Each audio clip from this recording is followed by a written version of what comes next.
Assalamualaikum warahmatullahi wabarakatuh. Kami dari kelompok 10 di sini akan membahas tentang Impres nomor 1 tahun 2025 tentang efisiensi anggaran.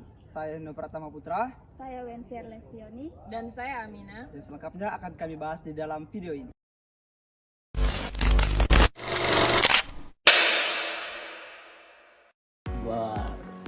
Saya akan membahas tentang Impres nomor 1 tahun 2025 kebijakan efisiensi anggaran, yang dimana kebijakan efisiensi anggaran ini disahkan langsung dan diumumkan langsung oleh Presiden Prabowo pada tahun 2025.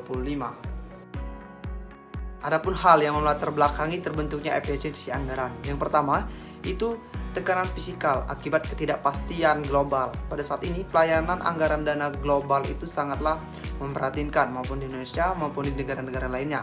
Dan yang kedua, meningkatnya anggaran belanja negara. Pada pengalihan kepemimpinan Presiden Jokowi dari Presidenan Prabowo pada saat ini menunjukkan banyak sekali kebutuhan yang baru yang dibutuhkan oleh suatu negara kita. Dan yang ketiga itu adalah menjaga kesinambungan fiskal, menjaga anggaran pelayanan publik itu sangatlah penting sehingga terjadinya efisiensi anggaran. Dan yang keempat itu adalah efisiensi sebagai kunci pengolahan anggaran. Pada saat ini pengelolaan anggaran kita mungkin belum sangat pas sehingga akan dibentuknya pelayanan efisiensi anggaran ini. Nah, adapun tujuan dari Impres nomor 1 tahun 2025 ini, yang pertama itu mendorong efisiensi anggaran. Seperti yang saya jelaskan tadi, bahwasanya efisiensi anggaran ini adalah banyak sekali, seperti pengurangan dana kependidikan dan hal-hal sebaiknya itu berpengaruh dari ASN dan sebagainya. Dan yang kedua itu menghindari pemborosan belanja. Menghindari pemborosan belanja yang disebutkan hal-hal yang tidak penting oleh yang dilakukan dasarnya ASN yang terutama.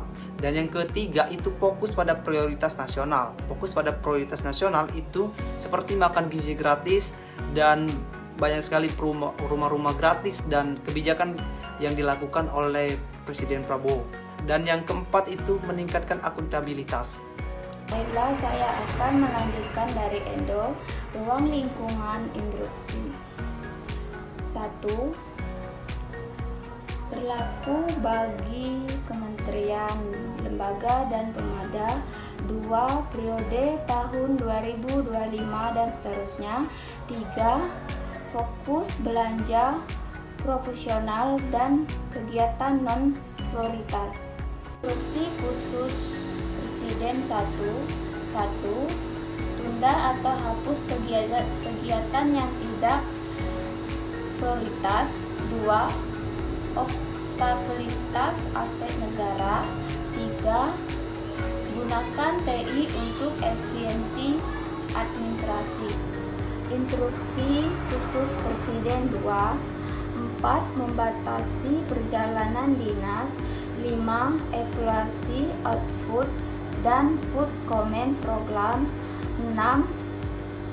Penajaman fokus belajar. Baik, saya akan melanjutkan penjelasan dari Wensi, yaitu mekanisme pelaksanaan. Yang pertama adalah penyesuaian RKKL dan RKPemda. Yang kedua adalah mentoring oleh Kemenkel, Bappenas, dan Itjen. Dan yang ketiga adalah pelaporan triwulan keset. Selanjutnya adalah dampak yang diharapkan. Yang pertama adalah penghematan APBN atau APBD. Yang kedua adalah kualitas belanja meningkat. Yang ketiga adalah fokus pembangunan prioritas. Dan yang keempat adalah peningkatan kepercayaan publik. Selanjutnya adalah peran dan tanggung jawab, di mana peran dan tanggung jawab ini terbagi menjadi 3. Yang pertama adalah pimpinan dan kepala daerah sebagai penggerak utama. Yang kedua adalah dukungan pengawasan internal. Dan yang terakhir adalah koordinasi lintas.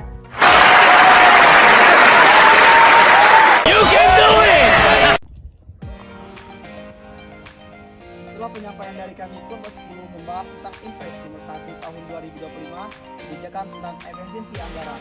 Mungkin apabila ada kesalahan kami mohon maaf, pada Tuhan kami mohon ampun. Wassalamualaikum warahmatullahi wabarakatuh.